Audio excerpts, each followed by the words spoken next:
हम लोगों ने ऑलरेडी 2 लॉस कंप्लीट कर लिए थे अपने। नाउ आज हम लोग थर्ड लॉ करेंगे अपना। लॉज ऑफ केमिकल कॉम्बिनेशन का जो थर्ड लॉ है वो हमारा है law of multiple proportion. Law of multiple proportion. Okay, जो कि जॉन डेल्टन जी ने दिया था। इसमें क्या बताया गया था उन्होंने कि when one element combines with other element to form two or more than two different compounds, the mass of one element which combined with a constant mass of other bear a simple ratio to one another। मतलब क्या है कि मान लीजिए दो element हैं, okay, और ये दोनों कंबाइन करके एक से ज्यादा प्रोडक्ट बना रहे हैं। मतलब जैसे अगर हम लोग बात करें यहाँ पर हाइड्रोजन और ऑक्सीजन की ही बात कर लें, हाइड्रोजन और ऑक्सीजन। तो हाइड्रोजन और ऑक्सीजन हमारा केस फर्स्ट में अगर हम लोग बात करें तो दो हाइड्रोजन एटम और एक ऑक्सीजन एटम कंबाइन करके हम लोगों का वाटर मॉलिक्यूल बना रहा है, ठीक है। वहीं दो हाइड्रोजन एटम और दो ऑक्सीजन एटम कंबाइन करके आपका H2O2 हाइड्रोजन पर ऑक्साइड,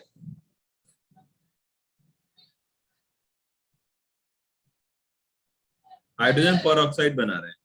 तो कहने का मतलब यह है कि हैं तो दो एलिमेंट ही, ठीक है,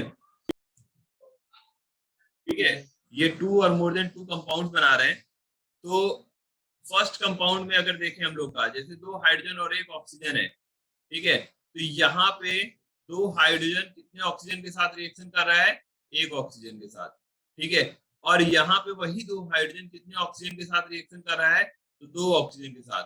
तो अब इन दोनों का अगर रेशियो देखें, इस वाले ऑक्सीजन का और इस वाले ऑक्सीजन का, मतलब वाटर में ऑक्सीजन का और हाइड्रोजन पर में ऑक्सीजन का, तो ये रेशियो कितना है हमारा, सिंपल रेशियो 1:2 का है, ठीक है। तो यही लॉ ऑफ मल्टीपल प्रोपोर्शन में बोला गया था कि अगर दो एलिमेंट दो या दो से ज्यादा कंपाउंड बनाते हैं तो जो फर्स्ट एलिमेंट है उसका फिक्स्ड मास दूसरे वाले एलिमेंट के जो मासेस होंगे उनके सिंपल रेशियो के साथ रिएक्ट करेगा, ठीक है।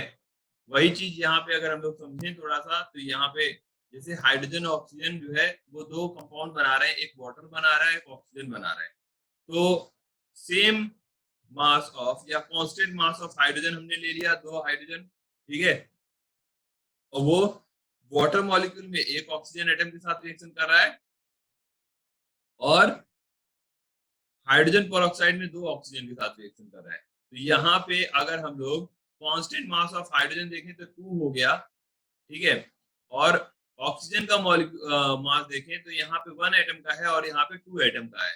तो इनका रेशियो देखेंगे तो 1:2 आएगा, जो कि क्या है हमारा एक सिंपल रेशियो है, ठीक है। यही आपका लॉ ऑफ मल्टीपल प्रोपोर्शन में कहा गया था। अब इससे रिलेटेड अगर हम एक क्वेश्चन देख लें तो और ज्यादा ये लॉ हमारा क्लियर हो जाएगा, ठीक है। एक क्वेश्चन देखते हैं हम लोग लॉ ऑफ मल्टीपल प्रोपोर्शन से related.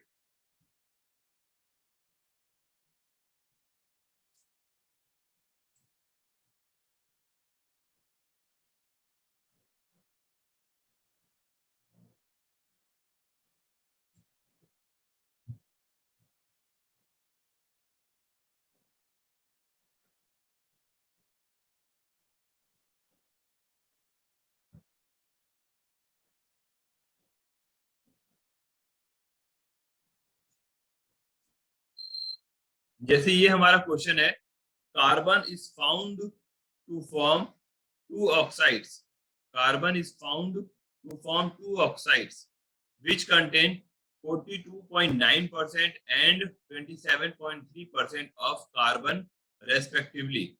Show that these figures show the law of multiple proportion। कौन से फिगर्स, फर्स्ट ऑक्साइड देखिए, फर्स्ट ऑक्साइड में कार्बन कितना है 42.9% और ऑक्सीजन कितना है 57.1%। और सेकेंड ऑक्साइड में अगर हम लोग बात करें तो 27, ये सेकेंड ऑक्साइड में कार्बन कितना है 27.3%, तो ऑक्सीजन कितना है 72.7%। क्लियर है। तो क्वेश्चन में क्या बोला गया है कि यही कार्बन और ऑक्सीजन मिलके दो टाइप के ऑक्साइड बना रहे हैं। पहला जो ऑक्साइड है उसमें कार्बन 42.9% है और ऑक्सीजन 57.1% है। और सेकेंड ऑक्साइड की बात करें तो 27.3% कार्बन है और 72.7% हमारा क्या है, ऑक्सीजन है। ये हमें शो कराना है, ये जो फिगर दिया हुआ है मतलब ये जो हमें वैल्यूज दी गई हुई है, क्या ये लॉ ऑफ मल्टीपल प्रोपोर्शन को फॉलो कर रहे हैं। तो ठीक है, हम लोग सॉल्व कर लेते हैं। सबसे पहले हम लोग ये देखते हैं कि केस 1 ले लेते हैं। केस 1 किसका लेते हैं हम लोग? फर्स्ट ऑक्साइड का।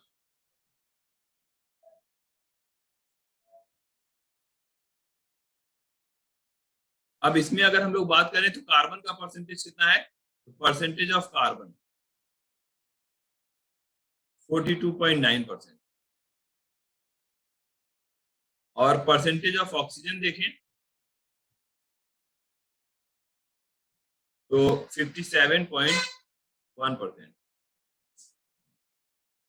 तो यहाँ पे हम लोग ये भी कह सकते हैं कि जो 42.9 gram carbon present in 57.1 gram oxygen, ये हम लोग इस स्टेटमेंट से कह सकते हैं अगर किसी ऑक्साइड में 42.9% कार्बन है और 57.1% ऑक्सीजन है, इसका मतलब कि 42.9 ग्राम अगर हमारा कार्बन है तो ऑक्सीजन कितना होगा? 57.1 ग्राम। लॉ ऑफ मल्टीपल प्रोपोर्शन के अकॉर्डिंगली क्या बोला जाता है कि हमें एक कांस्टेंट मास लेना रहता है किसी भी एलिमेंट का, और फिर हमें देखना रहता है कि दूसरे वाले का, जो आपका दूसरे वाला एलिमेंट है, उसका मास का रेशियो क्या आ रहा है। तो सबसे पहले अगर हम लोग यहाँ पे देखें इसका कांस्टेंट मास क्या ले सकते हैं हम लोग? 1 ग्राम ले। 1 ग्राम कार्बन जो है, जैसे 42.9 ग्राम कार्बन अगर 57.1 ग्राम ऑक्सीजन में प्रेजेंट है तो 1 ग्राम कार्बन कितने में प्रेजेंट होगा? तो 1 ग्राम जो है कार्बन हमारा प्रेजेंट होगा 57.1 डिवाइडेड बाई 42.9। 57 तो 57 डिवाइडेड बाई 42.9। अगर इसकी बात करें तो ये हमारा कितना आ जाएगा? 1.33 ग्राम। इसका मतलब ये हुआ कि 1 ग्राम और जो कार्बन है वो कितने ऑक्सीजन के साथ रिएक्शन कर रहा है? 1.33 ग्राम ऑक्सीजन के साथ रिएक्ट कर रहा है। क्लियर? ये तो फर्स्ट ऑक्साइड की बात हो गई। अब चलो हम लोग सेकेंड ऑक्साइड में आ जाते हैं। तो in second oxide case 2, in second oxide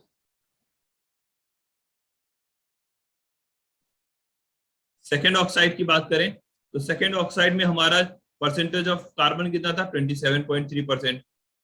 तो परसेंटेज ऑफ कार्बन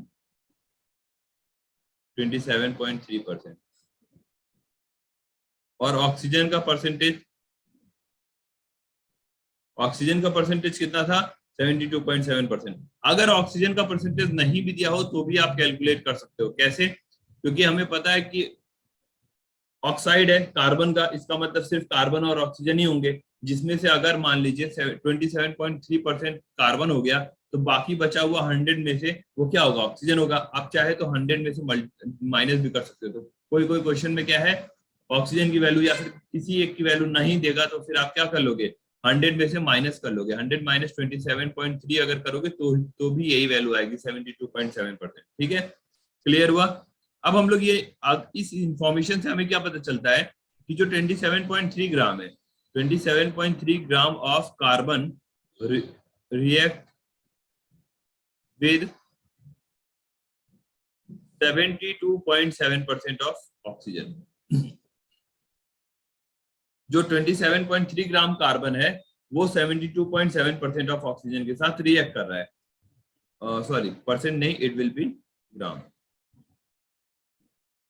ठीक है, तो 1 ग्राम कार्बन कितने के साथ करेगा? तो 1 ग्राम ऑफ कार्बन हम लोग बात करें तो 72.7 डिवाइडेड बाई 27.3। तो 72.7 डिवाइडेड बाई अगर हम लोग करेंगे 27.3 तो आएगा 2.66। तो अगर हम लोग यहाँ पे देखें फर्स्ट ऑक्साइड में हमारा मास ऑफ कार्बन कितना था? 1 ग्राम, और मास ऑफ ऑक्सीजन कितना आया? 1.33 ग्राम। और सेकेंड ऑक्साइड में अगर हम लोग मास ऑफ कार्बन देखें तो कितना था? 1 ग्राम, और मास ऑफ ऑक्सीजन कितना है? 2.66 ग्राम। क्लियर? तो with a fixed mass of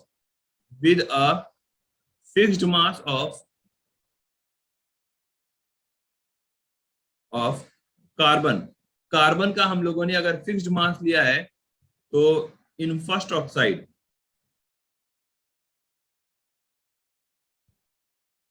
oxygen कितना है 1.33 ग्राम, एंड इन सेकेंड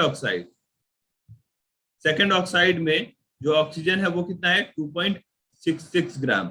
अगर इन दोनों का रेशियो देखें 1.33 डिवाइडेड बाई 2.66, तो ये रेशियो कितना आ रहा है हमारा 1/2। तो ये सिंपल रेशियो है कि 1:2 का सिंपल रेशियो है, तो हमारा सिंपल रेशियो आ रहा है, इसका मतलब ये law of multiple proportion follow कर रहा है। क्लियर? ठीक है, एक बार और एक्सप्लेन कर देते हैं कैसे फॉलो कर रहा है। हमारा फर्स्ट ऑक्साइड में जो आपका 1 ग्राम कार्बन हमने कांस्टेंट मास ले लिया था, तो उसके साथ हमारा ऑक्सीजन का मास 1.33 ग्राम आया था। सेकेंड ऑक्साइड में हमने कांस्टेंट मास ऑफ कार्बन लिया, तो उस ऑक्सीजन का मास 2.66 ग्राम आया। क्लियर? तो अब हम लोग देखें कि दोनों ऑक्साइड में ऑक्सीजन का मास का रेशियो क्या है। तो रेशियो देखा 1.33:2.66, और ये रेशियो मिला हमारा 1/2 का, मतलब 1:2 का रेशियो, एक सिंपल रेशियो मिला। तो इसका मतलब लॉ ऑफ मल्टीपल प्रोपोर्शन ये फॉलो कर रहा है। क्लियर है? लॉ ऑफ मल्टीपल प्रोपोर्शन में कोई दिक्कत? देखिए, हम लोग का लॉ ऑफ मल्टीपल प्रोपोर्शन हो गया। नेक्स्ट जो लॉ है हमारा क्या है, गे-लुसाक्स लॉ ऑफ कंबाइनिंग वॉल्यूम। तो नेक्स्ट जो लॉ दिया गया था वो गैसेस वॉल्यूम के ऊपर दिया गया था, और किसने दिया था, गे-लुसाक जी ने दिया था। इनके अकॉर्डिंगली क्या बोला गया था कि according to him elements combine in a simple ratio of atoms, gases combine in a simple ratio of their volumes, provided all measurements should be done at the same temperature and pressure। मतलब क्या बोला गया था कि अगर same pressure and temperature की condition है, तो जो गैसेस होती हैं एक दूसरे के साथ जो कंबाइन करती हैं वो एक सिंपल रेशियो होगा। क्लियर? मतलब गैसेस जो हैं, कोई भी गैसेस अगर सेम टेम्परेचर और प्रेशर पे कंबाइन कर रही है एक दूसरे के साथ, तो उनका जो रेशियो होगा आपस में वो सिंपल रेशियो होगा। जैसे कि अगर हम लोग बात करें एग्जांपल के तौर पे, मान लीजिए अगर H2 हाइड्रोजन गैस जो है हमारी रिएक्ट कर रही है Cl2 क्लोरीन गैस के साथ, तो आपको जो है हाइड्रोजन क्लोराइड गैस मिलती है HCl गैस। ठीक है, तो 2 HCl मिलेगी। अगर यहाँ पे हम लोग बात करें तो H2 गैस और Cl2 गैस मिलके आपका 2 HCl गैस बना रही है।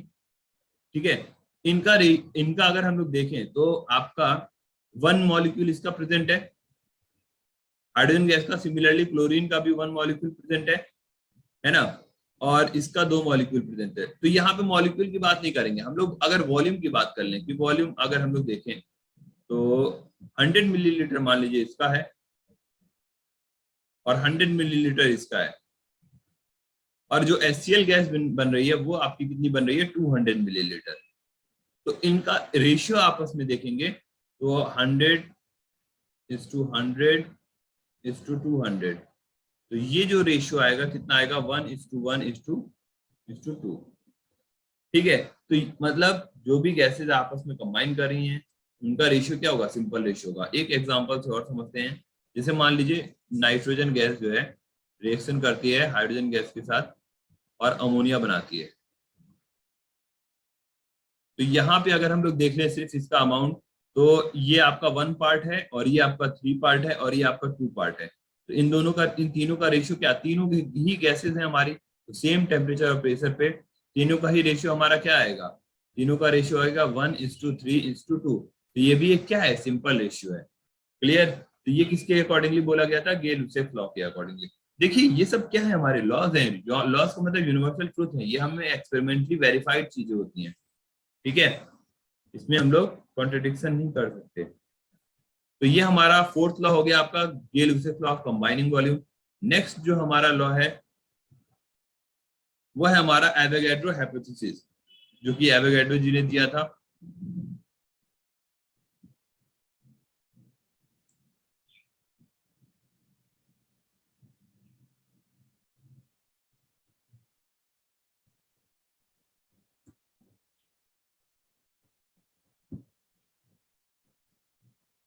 तो नेक्स्ट जो है हमारा क्या है एवोगैड्रोस हाइपोथेसिस। एवोगैड्रोस हाइपोथेसिस, इसके अकॉर्डिंगली क्या बोला गया था, एवोगैड्रोस हाइपोथेसिस के accordingly, Avogadro's hypothesis equal volume of all gases have equal number of molecules, not atoms, at the same temperature and pressure condition. ठीक है, एवोगैड्रो हाइपोथेसिस के accordingly क्या बोला गया था कि equal volume of all gases, अगर आप जितनी भी गैसेस हैं उनका वॉल्यूम इक्वल ले लें तो उनके पास जो पार्टिकल्स होंगे वो भी क्या होंगे, सेम होंगे। और यही चीज हम लोगों ने एवोगैड्रो हाइपोथेसिस मोल कॉन्सेप्ट में भी देखा था, उन्होंने बताया था वही लॉ है, वही चीज है, same to same Avogadro hypothesis वही वाली है। ठीक है, उसमें भी यही बताया गया था आपका कि अगर 1 मोल हम लोग किसी भी गैसेस का ले लें तो उसमें 22.4 लीटर एट एनटीपी एसटीपी जो है आपका होगा, एनटीपी पे आपका होगा। क्लियर, तो यहाँ पे भी वही है, same temperature and pressure condition पे अगर इक्वल वॉल्यूम जितनी भी गैसेस का लेते हैं सबका नंबर ऑफ पार्टिकल्स क्या होगा, सेम होगा। अब वो नंबर ऑफ पार्टिकल्स अगर हम लोग फॉर 1 मोल देखें, फॉर 1 मोल कि 1 मोल के लिए सारे गैसेस का जो वॉल्यूम होता है वो कितना होता है, वो होता है आपका 22.4 लीटर एट एनटीपी। मतलब नॉर्मल टेम्परेचर प्रेशर की कंडीशन में अगर आप जितनी भी गैसेस हैं उनका वॉल्यूम अगर देखोगे तो वो 22.4 लीटर रहेगा। ठीक है, कितने का, 1 मोल गैसेस का। क्लियर, मतलब अगर हम लोग यहाँ पे थोड़ा सा और एग्जांपल वे में समझे इसको, जैसे हम लोग अगर बात करें कि ऑक्सीजन का मॉलिक्यूलर मास कितना होता है, ग्राम मॉलिक्यूलर मास, ऑक्सीजन का ग्राम मॉलिक्यूलर मास की बात करें तो मॉलिक्यूलर मास इन ग्राम, ग्राम मॉलिक्यूलर मास का मतलब क्या होता है, मॉलिक्यूलर मास इन ग्राम, ये होता है आपका 32 ग्राम। और ग्राम मॉलिक्यूलर मास ही हमारा मोलर मास के भी इक्वल होता है, ऑलरेडी हम लोग डिस्कस कर चुके हैं। तो मोलर मास अगर हम लोग बात करें ऑफ ऑक्सीजन मॉलिक्यूल तो ये आपका हो जाएगा 32 ग्राम पर मोल, 32 ग्राम पर मोल, ये आपका मोलर मास हो गया ऑक्सीजन मॉलिक्यूल का। तो कहने का मतलब यही बोला गया था कि अगर 32 ग्राम इन 32 gram of oxygen molecule,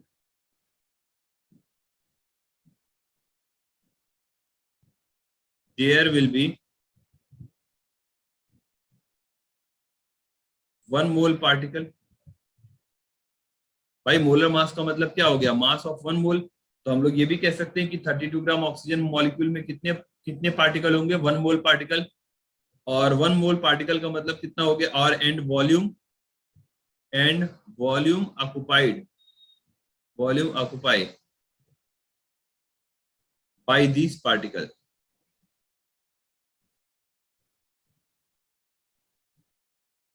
at NTP. और एनटीपी पे ये कितना वॉल्यूम ऑक्युपाई करेंगे, तो 22.4 लीटर।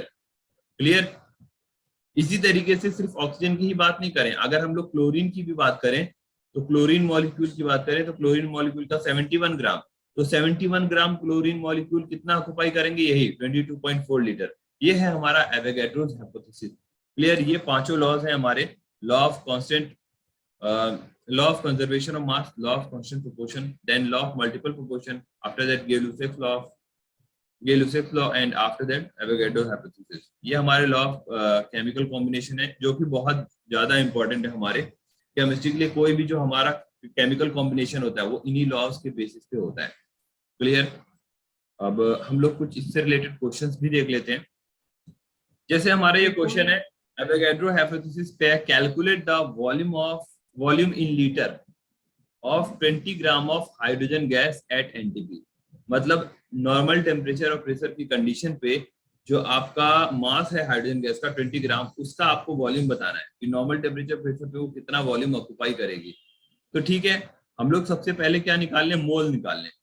तो mole of hydrogen gas, mole of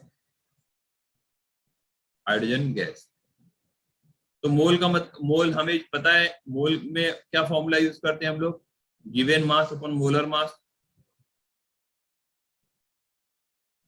number of moles calculate करने का हमारे पास यही फॉर्मूला है।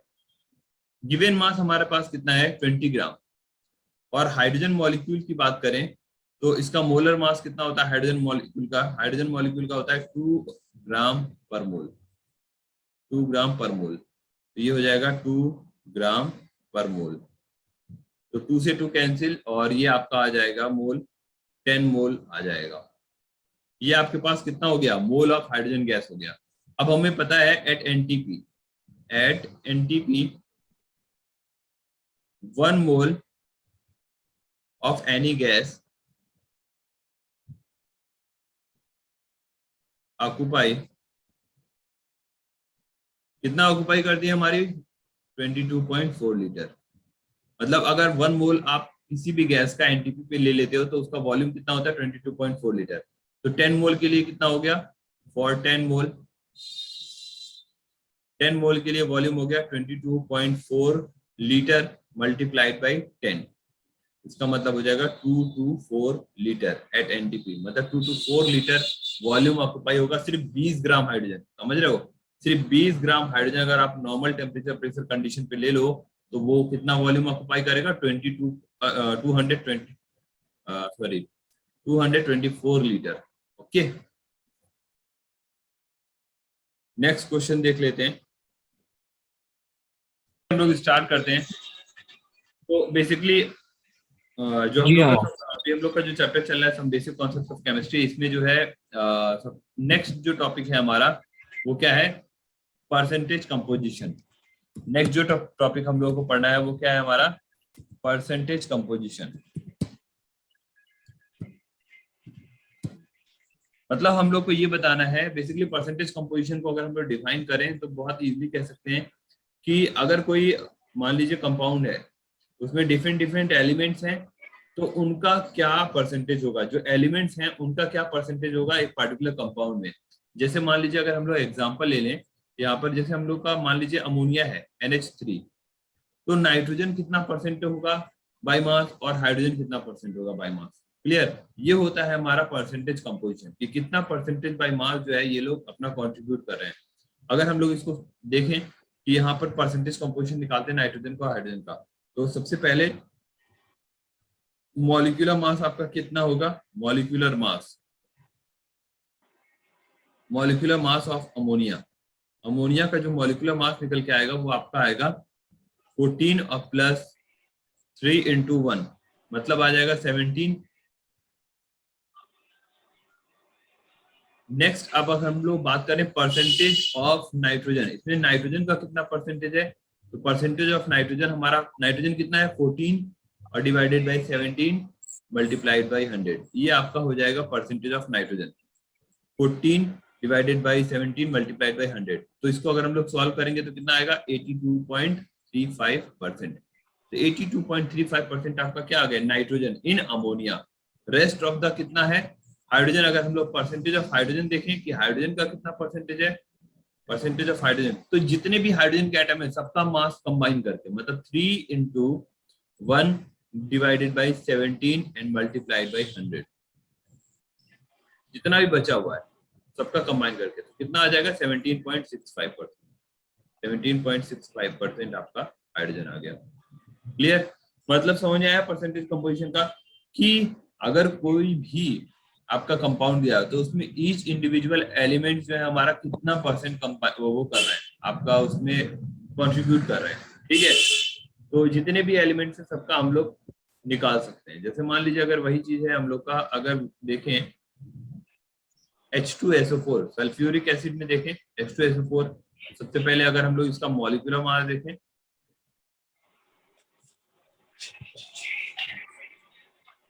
मॉलिक्यूलर मास कितना होगा 2 into 1, देन सल्फर का 32, देन 4 into 16, 4 और एटम है ऑक्सीजन के तो 4 into 16, ये आपका कंबाइन करके 2 plus 32 and plus 64, then we will get 98 आपका मॉलिक्यूलर मास आ गया सल्फ्यूरिक एसिड का। ओके, एक मिनट। नेक्स्ट अगर हम लोग बात करें यहाँ पे तो परसेंटेज कंपोजिशन हम लोग का ईच एलिमेंट का देखें तो H2SO4 में हाइड्रोजन कितना है आपका 2 है, तो 2 into 1, सॉरी डायरेक्टली हम लोगों ने 2 लिख दिया तो फिर कोई जरूरत नहीं है, तो फिर लिख सकते हैं 2 into 1 और divided by 98 and multiply by 100, ये आपका किसका हो गया percentage of hydrogen. Similarly percentage of sulphur, sulphur का कितना है, सल्फर आपका कितना है 32, तो 32 divided by 98 and multiplied by 100। Then oxygen, percentage of oxygen, अगर ऑक्सीजन का परसेंटेज देखें तो हमारा कितना होगा तो 64, क्योंकि टोटली कितना था इसका 64, 4 इंटू 16, 64 डिवाइडेड बाई 98 इंटू 100, ये आपका परसेंटेज कंपोजिशन होता है। इस तरीके से परसेंटेज कंपोजिशन आप किसी भी कंपाउंड का निकाल सकते हो। बेसिकली परसेंटेज कंपोजिशन में यही होता है कि ईच इंडिविजुअल एटम एलिमेंट जो है, एटम की बात नहीं करेंगे, पूरे एलिमेंट की बात करेंगे, वो उसमें उस एलिमेंट के कितने भी एटम्स हो सकते हैं, वो एलिमेंट कितना कंट्रीब्यूशन कर रहा है उस पार्टिकुलर कंपाउंड में, वो उसका परसेंटेज कंपोजिशन हुआ। क्लियर? ये परसेंटेज कंपोजिशन है। नेक्स्ट क्लास में हम लोग एम्पेरिकल फॉर्मूले से रिलेटेड कॉन्सेप्ट पढ़ेंगे कि क्या हमारा एम्पेरिकल फॉर्मूला होता है and molecular formula. Empirical formula and molecular formula next class में हम लोग अपना स्टार्ट करेंगे, जो कि एक बहुत इंपॉर्टेंट टॉपिक है। Empirical formula and molecular formula, उसके बेस पे हमारे क्वेश्चंस आते हैं। देन फिर हम लोग अपनी स्टोइकियोमेट्रिक कैलकुलेशंस पे आएंगे। क्लियर?